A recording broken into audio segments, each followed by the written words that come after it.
hands. People use things with their hands. Things with hands. People do stuff with their hands. Stuff. Some people do stuff with the left hand. Left hand. Like guitar. Guitar with the left hand. People who play guitar left-handed, like me, are only doing it for attention.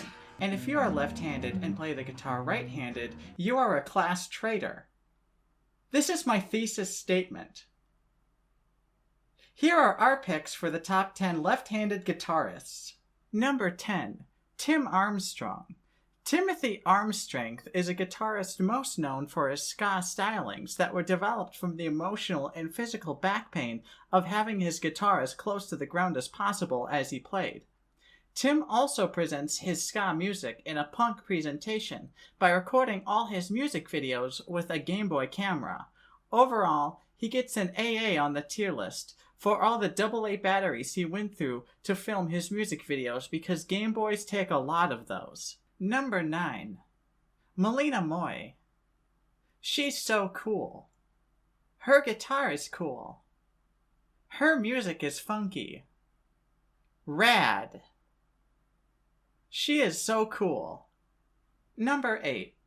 Otis Rush.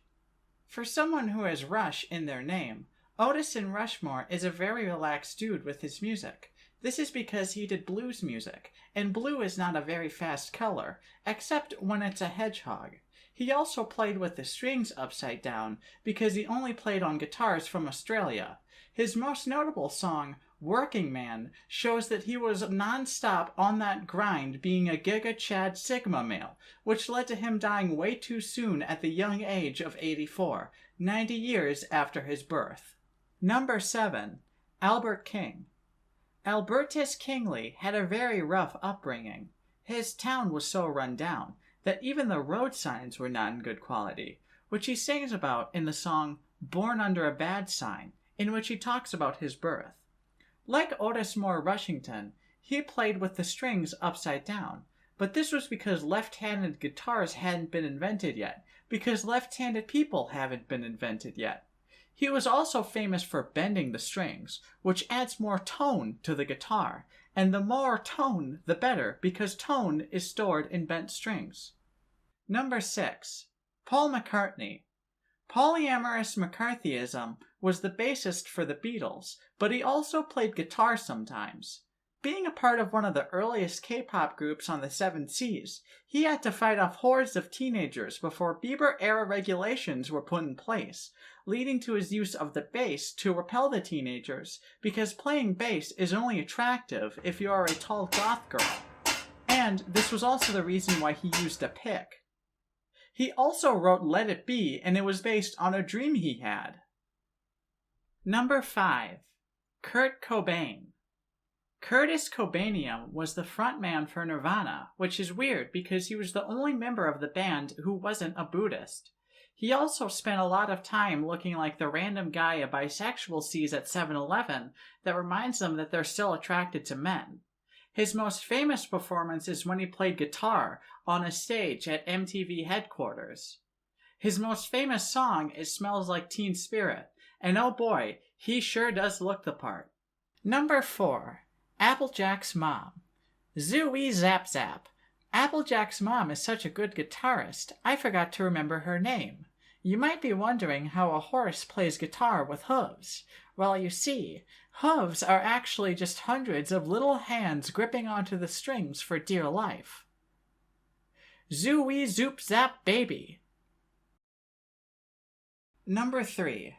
Dick Dale.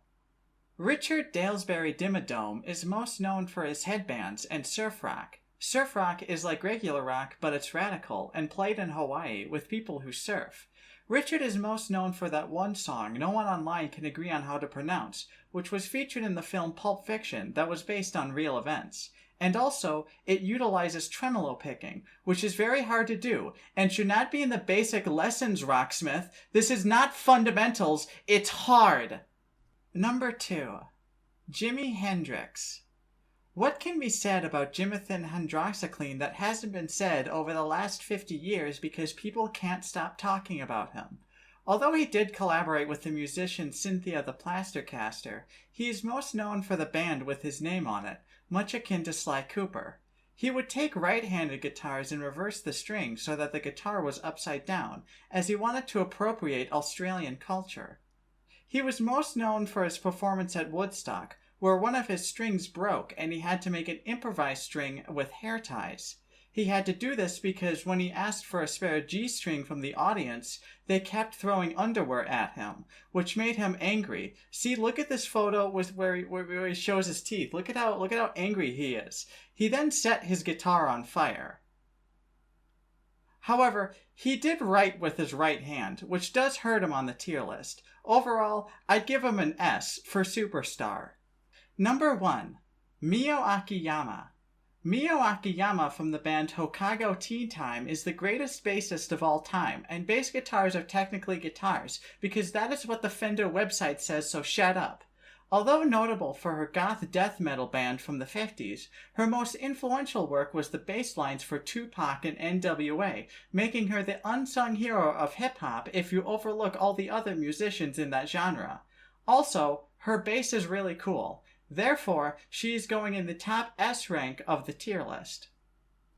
But actually, you see, this whole list is pointless, because there is only one left-handed guitarist that really matters, that really counts. You see, Kermit the Frog plays left-handed, and Kermit is clearly a corked-up green boy, goated with the sauce. Therefore, he gets the top spot on my tier list.